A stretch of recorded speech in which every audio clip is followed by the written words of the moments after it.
इस वीडियो में हम फंक्शन की सेट बिल्डर नोटेशन को डिस्कस करेंगे।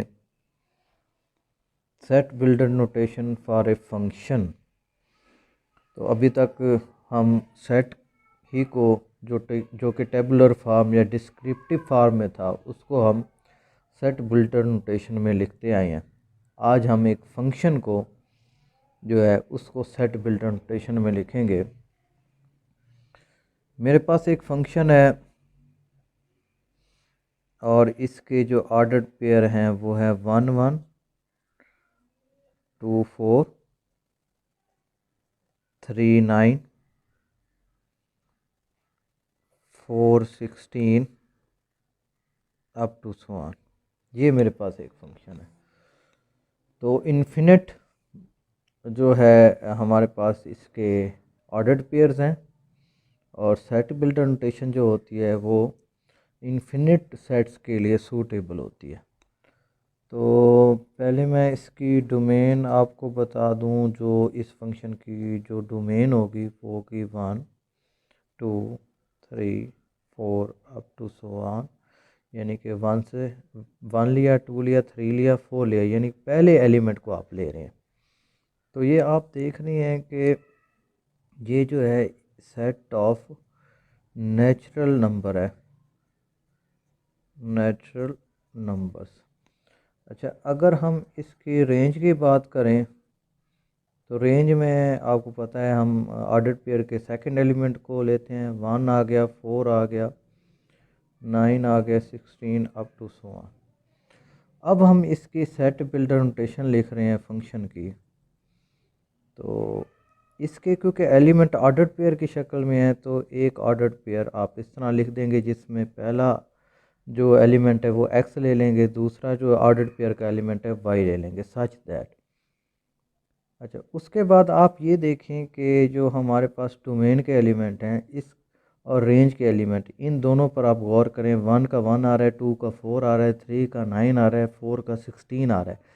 इसका मतलब है कि जो डोमेन में हमारे पास नंबर्स हैं यानी सेट ऑफ नेचुरल नंबर हैं, इनका स्क्वायर ले रहे हैं तो ये रेंज के एलिमेंट बन रहे हैं। यानी 1 का पावर 2 लेंगे 1 आएगा, 2 की पावर 2 लेंगे 4 बन जाएगा, 3 की पावर 2 लेते हैं हम 9 बन जाता है, और 4 की पावर 2 लेते हैं तो 16 बन रहा है।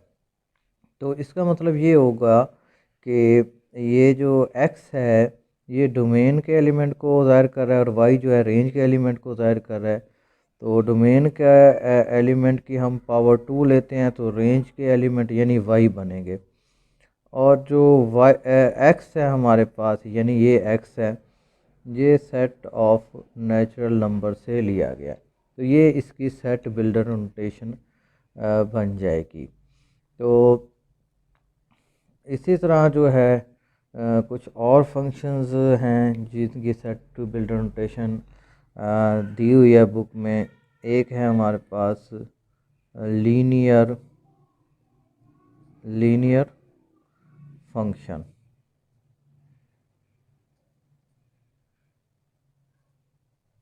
लीनियर फंक्शन क्या होता है? तो ये इसकी जो सेट बिल्डर नोटेशन है वो कुछ इस तरह दी हुई है। द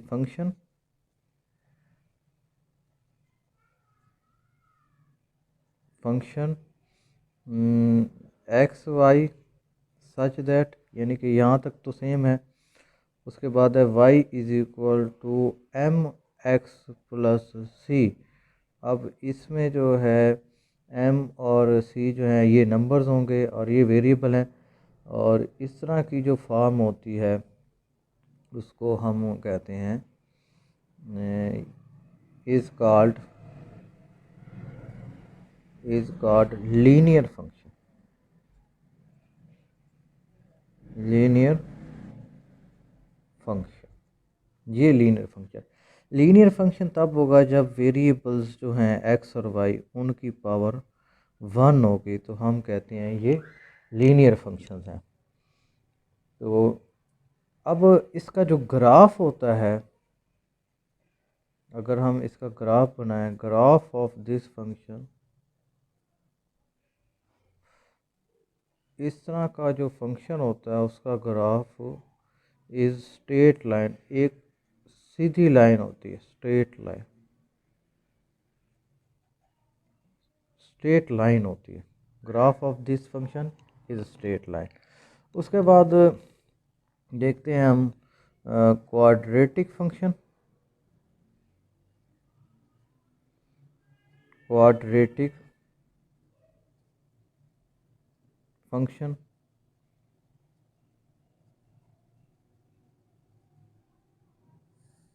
क्वाड्रेटिक फंक्शन की जो फॉर्म होगी वो हम इस तरह लेते हैं, x y such that y is equal to a x square b x plus c. ये आपने क्वाड्रेटिक इक्वेशन पढ़ी है, बिल्कुल उसी तरह ले रहे हैं। ये रिप्रेजेंट क्वाड्रेटिक फंक्शन। इस तरह का जो हमारे पास है ये क्वाड्रेटिक फंक्शन को रिप्रेजेंट करता है। और इसका जो ग्राफ होता है, graph of quadratic function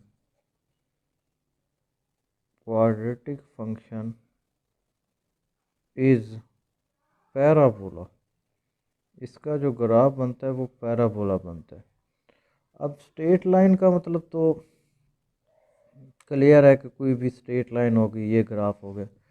parabola से मुराद है कि पैराबोला इस तरह का होता है, यानी इस तरह का ग्राफ बनेगा क्वाड्रेटिक जो फंक्शन होगा उसका। उसके बाद ये जो है हमारे पास कुछ और फंक्शंस हैं, उनको भी डिस्कस कर लेते हैं। Identity function, identity function, identity function क्या होता है?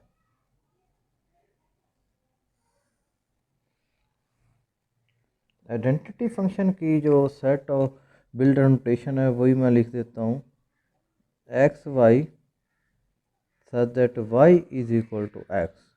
इसको हम आइडेंटिटी फंक्शन कहते हैं, x is equal to y. उसके बाद जो है कांस्टेंट फंक्शन,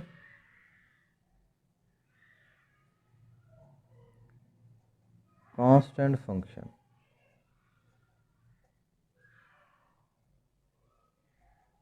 कांस्टेंट फंक्शन को की सेट बिल्डर नोटेशन जो होगी वो ये होगी, x y such that y is equal to k. और ये जो के है ये कोई कांस्टेंट होगा, यानी कि कोई नंबर होगा कांस्टेंट। ये हमारे पास सेट बिल्डर नोटेशन है कांस्टेंट फंक्शन की। उसके बाद जो है square root function,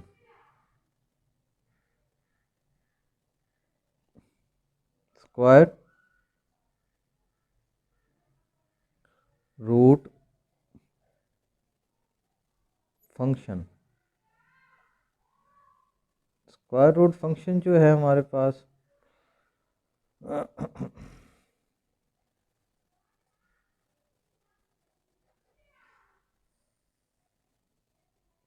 square root function जो है उसको हम इस तरह लेते हैं, इसकी अगर सेट बिल्डर नोटेशन लिखूं तो ये बनेगी y is equal to under root x greater than equal to 0। ये स्क्वायर रूट फंक्शंस होता है। अच्छा, इस तरह भी लिया जा सकता है, x y such that y is equal to minus x under root x greater than equal to 0। ये हो गया। ये अगर प्लस माइनस में ये इस वजह से मैंने लिया है कि आमतौर पर अगर इस तरह y square is equal to x given होता है तो फिर इसके लिए हम जो है अंडर रूट लेते हैं दोनों तरफ, और उसमें ये अंडर रूट स्क्वायर कैंसिल हो जाता है और ये हो जाएगा y is equal to plus minus x under root. ये प्लस माइनस इस वजह से प्लस में भी आ सकती है और माइनस में भी ये जो है हमारे पास वैल्यू आ सकती है। उसके बाद जो है इनवर्स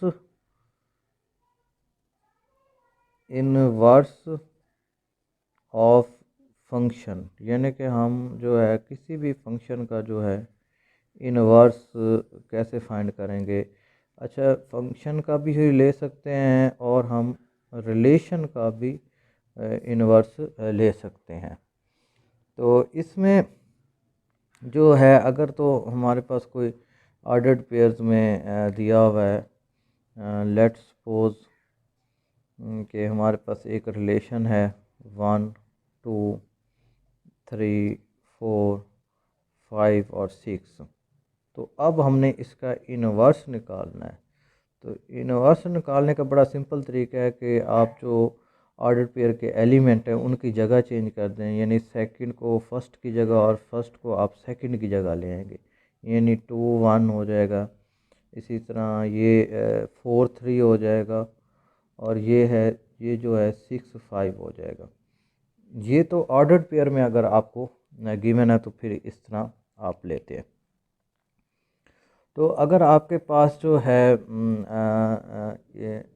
ये इस तरह का फंक्शन दिया हुआ हो कि ये है x y such that y is equal to 2x plus 3 and x belongs to set of real number. अब इसका इन्वर्स आपने फाइंड करना है। तो ज़रा गौर करेंगे इन्वर्स फाइंड करने के लिए इसका। तो ये है y is equal to 2x plus 3। अब इसमें से आपने x की वैल्यू फाइंड करनी है, क्योंकि जो इन्वर्स ऑफ द फंक्शन की अगर हम बात करें कि एक फंक्शन जो है हमारे पास वो a से b एक फंक्शन है और इसका जो इन्वर्स होगा उसको हम इस तरह लेते हैं, वो होगा b टू a, यानी को डोमेन जो होगी वो डोमेन बन जाएगी और डोमेन को डोमेन बन जाएगी। और अगर हम ये क्वेश्चन की बात करें y is equal to f of x, जैसा कि हम फंक्शन में लिखते हैं, तो इसमें जो x होगा ये इक्वल होता है एफ इनवर्स y। तो अब यहाँ से अंदाज़ा लगाएं कि जो इनवर्स फंक्शन है वो x के इक्वल है, यानी x की वैल्यू जो होगी वो एफ इनवर्स होगी। अब जब भी आपने क्वेश्चन में आपके पास फंक्शन होगा क्वेश्चन की फॉर्म में, तो आपने x की वैल्यू फाइंड करनी। क्यों? क्योंकि वो इनवर्स फंक्शन के इक्वल होता है। जैसे मैंने ये फंक्शन लिया है तो इसमें से ये मैंने इक्वेशन चूज़ कर लिया है y is equal to 2x plus 3। अब इसमें से ये जो x है आपने इसको फाइंड करना है, यानी ये हो गया y minus 3 is equal to 2x। 2 से आप डिवाइड कर देंगे तो यहाँ से हमारे पास जो x की वैल्यू आ जाएगी y माइनस 3 ओवर 2 आ जाएगी। तो ये आपके पास जो है इनवर्स फंक्शन आ जाएगा। तो जब x की वैल्यू फाइंड कर लेंगे फिर आप जो है x और y को एंड पे जाके चेंज कर देंगे। तो ये जो इनवर्स फंक्शन होगा हमारे पास, ये आप लिखेंगे x y such that y is equal to x minus 3 over 2 and x belongs to r। तो ये इनवर्स फाइंड करने का तरीका है। अच्छा, ऑर्डर्ड पेयर में तो बड़ा सिंपल हो गया कि आप ऑर्डर्ड पेयर के जो एलिमेंट्स हैं उनकी जगह चेंज करते हैं, या फर्स्ट को सेकंड सेकंड को फर्स्ट करते जाएंगे, इनवर्स फाइंड हो जाएगा। और अगर इक्वेशन की शक्ल में है तो आप ये इक्वेशन ले लेंगे और इसमें से x की वैल्यू निकाल लेंगे। जब x की वैल्यू आप निकाल लेंगे उसके बाद जो है आपने x और y को वेरिएबल को इंटरचेंज करना है। जैसे कि मैंने x को y और y को x ले लिया और यहाँ से आपको इनवर्स फंक्शन मिल जाएगा। तो जैसा कि अभी आपने सीखा कि इनवर्स फंक्शन हम कैसे फाइंड करते हैं या रिलेशन इनवर्स रिलेशन कैसे फाइंड करते हैं, तो अब हम ना एक्सरसाइज की तरफ चलते हैं, कुछ क्वेश्चन देखेंगे एक्सरसाइज के। तो ये है मेरे पास एक्सरसाइज 2.6 और इसमें क्वेश्चन नंबर 1 में जो है हमारे पास एक सेट है ए और ये है 1 2 3 4 एलिमेंट हैं। तो इसमें एक तो हमने रिलेशन फाइंड करने हैं और फिर उसकी डोमेन और रेंज फाइंड करनी है। तो इसमें हमने फाइंड करने हैं रिलेशन। अच्छा, रिलेशन 4 पार्ट्स हैं, वो मैं एक पार्ट आपको करवा देता हूँ उसमें से। रिलेशन फाइंड करने हैं, फिर आपने इसकी जो है डोमेन फाइंड करनी है और जो है रेंज फाइंड करनी है। ये 3 चीज़ें आपने फाइंड करनी है। और इसका मैं ले रहा हूँ सेकंड पार्ट रिलेशन का। लेट कर लेता हूँ आर के इक्वल, और ये है हमारे पास x y such that y plus x is equal to 5। ये है। तो अब आप ये जो ए है, ए से आप ए क्रॉस ए बना लेंगे। ए क्रॉस ए से बनाने का तरीका है, 1 को फिक्स करें, फिर सारे एलिमेंट के साथ इसको जोड़ते जाएं, 1 2, फिर 1 3 1 4। इसी तरह 2 को फिक्स करें, सारे एलिमेंट के साथ जोड़ दें, 2 1 2 2 2 3 और 2 4। और इसी तरह जो है 3 को फिक्स कर लें और सारे एलिमेंट के साथ इसको जोड़ दें, ये देखें। उसके बाद 4 को फिक्स कर लें और सारे एलिमेंट के साथ जोड़ते जाएं, ऐसे ऑर्डर्ड पेयर बनाते जाएंगे। 4 4, ये ए क्रॉस ए यानी कार्टियन प्रोडक्ट बन गया। अब ये आर लिखना है आपने, तो आर इज इक्वल टू, अब इसमें से कौन कौन से एलिमेंट लेंगे, जिसमें वाई का मतलब है सेकंड ऑर्डर्ड पेयर का सेकंड एलिमेंट, एक्स से मुराद क्या है फर्स्ट एलिमेंट।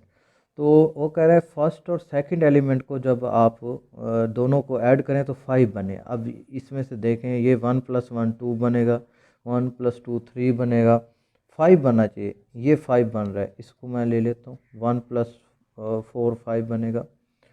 अच्छा, उसके बाद जो है ये 2 2 3 ले लेता हूँ, 2 + 3 5 बनेगा। इसी तरह 2 + 4 ये तो 6 बनेगा। इसके बाद ये है हमारे पास 3 2 आ गया, ये भी 5 बन रहा है।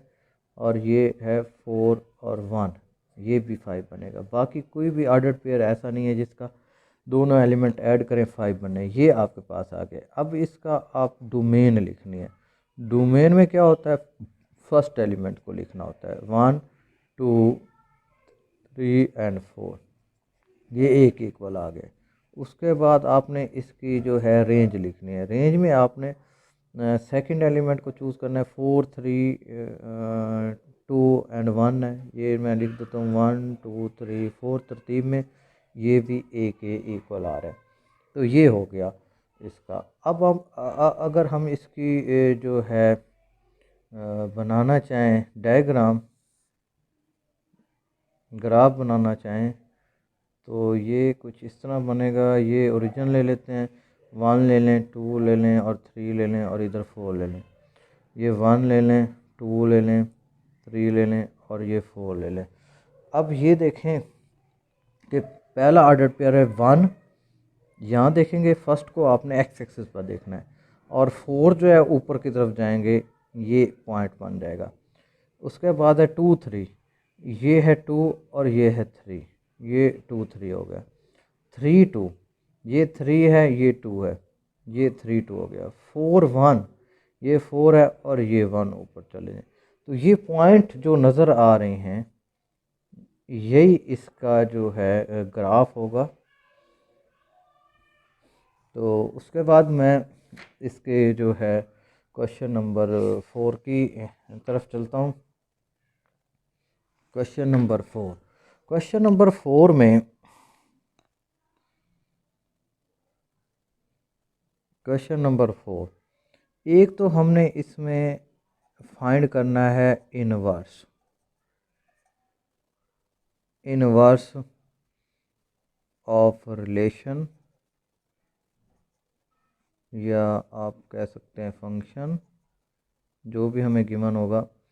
और फिर हमने ये बताना है कि ये जो हमारे पास ये हमने किसी भी रिलेशन का इन्वर्स निकाला है, क्या वो फंक्शन होगा या नहीं होगा।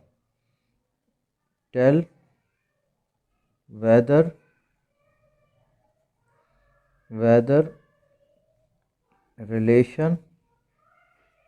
Relation and its inverse is a function और नॉट। तो ये चीज़ हमने बतानी है कि हमने एक तो इन्वर्स निकालना है, फिर हमने ये भी बताना है कि वो फंक्शन होगा कि नहीं होगा। इसका पहले हम सेकंड पार्ट देख लेते हैं। तो इसको लेट कर लेता हूँ मैं आर के इक्वल। तो ये मेरे पास है 1 3 2 5 3 7 4 9 और 5 11। अच्छा, अब इसका ना आप पहले बता दें कि ये आर फंक्शन है कि नहीं है। फर्स्ट एलिमेंट को गौर से देखें, रिपीट नहीं हो रहा। किसी भी दो ऑर्डर्ड पेयर का सेम नहीं है फर्स्ट एलिमेंट ऑर्डर्ड पेयर का। तो लिहाजा एक तो बात कन्फर्म है कि ये जो आर है, आर इज़ अ फंक्शन, ये एक फंक्शन है। अच्छा, अब हम इसका इन्वर्स निकालते हैं। इन्वर्स में आपको पता है कि हमने इनकी जगह चेंज कर देनी है। 1 3 है 3 1 कर दें, 2 5 है 5 2 कर देंगे, 3 7 है 7 3 कर देंगे इसको, 4 9 है तो 9 4 कर देंगे, 5 11 है तो 11 इसका 5 कर दें। ये हो गया। अब आप इसका फर्स्ट एलिमेंट देखें, रिपीट तो नहीं हो रहा, नहीं हो रहा। तो लिहाजा इसका जो इन्वर्स है ये भी एक फंक्शन है, लिहाजा ये भी एक फंक्शन हो गया। तो अब ये मेरे पास 4 पार्ट है। हमने ये बताना है कि ये आर जो है फंक्शन है कि नहीं है, फिर इसका इन्वर्स फाइंड करना है और उसके बारे में भी यही बताना है कि वो फंक्शन है कि नहीं है। तो सबसे पहले गौर करें, हमारे पास जो है ये जो क्वेश्चन दी हुई है y square is equal to 4ax। तो इसके लिए आप जो है अंडर रूट लेते हैं दोनों तरफ। ये आपने अंडर रूट ले लिया तो यहाँ से हमारे पास वाई की वैल्यू प्लस माइनस 4ax आ जाएगी। अब ये जो प्लस माइनस आपके पास आ रही है, अगर आप इसको ऑर्डर्ड पेयर में लिखें तो वाई की वैल्यू जो है ये प्लस में आई, 4ax आ गई हमारे पास, और फिर हमारे पास जो है माइनस में आ गई है 4ax। तो y की वैल्यू जो है हमारे पास ये आ रही है। अब ऑर्डर्ड पेयर में आप देख रहे हैं कि जो इसका फर्स्ट एलिमेंट है x, ये रिपीट हो रहा है, सेम आ रहा है। तो लिहाजा जो r है, r is not a function, ये फंक्शन नहीं है, नॉट अ फंक्शन। अब अगर हम इसे के इन्वर्स की बात करते हैं तो इन्वर्स के लिए जो है हम दोबारा इसी इक्वेशन को पिक करते हैं, y is equal to 4x। और मैंने आपको कहा था कि इन्वर्स फंक्शन फाइंड करने का तरीका ये है कि उसमें से आप x की वैल्यू फाइंड कर लें।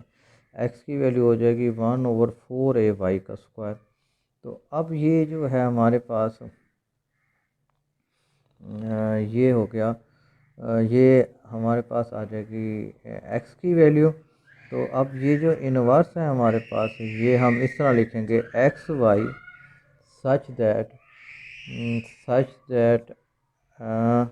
Y is equal to. अच्छा, इसमें ना एंड पे जाके आपने एक्स और वाई को फिर चेंज भी करना है, ये भी मैंने आपको बताया था कि ये आपके पास आ जाएगा एक्स का स्क्वायर, 1/4 एक्स स्क्वायर, यानी एक्स की जगह वाई और वाई की जगह एक्स करना है लास्ट में जाके। तो ये मेरे पास आ जाएगा y is equal to 1/4 x square, x is greater than equal to 0। तो ये आ गया। अब इसमें क्योंकि ये जो प्लस माइनस वाली सिचुएशन आती है ना, इस तरह का तो फंक्शन नहीं होता।